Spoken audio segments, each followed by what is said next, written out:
ஏங்க ஏங்க இந்த தண்ணிய மேல படும் பொழுது சொர்க்க பூமிக்கே வந்துட்டேங்க. இங்கிட்டு பார்த்தா அந்தோமான், அங்கிட்டு பார்த்தா அமேசான் காடு மாதிரி இருக்கு. உமாபெட்டி, ஐயோ உமாபெட்டி, மொத்தத்துல உமாபெட்டி தனி ஐலாண்டுங்க.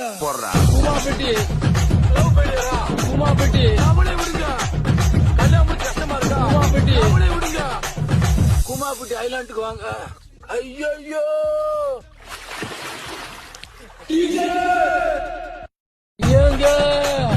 ஏங்க ஏங்க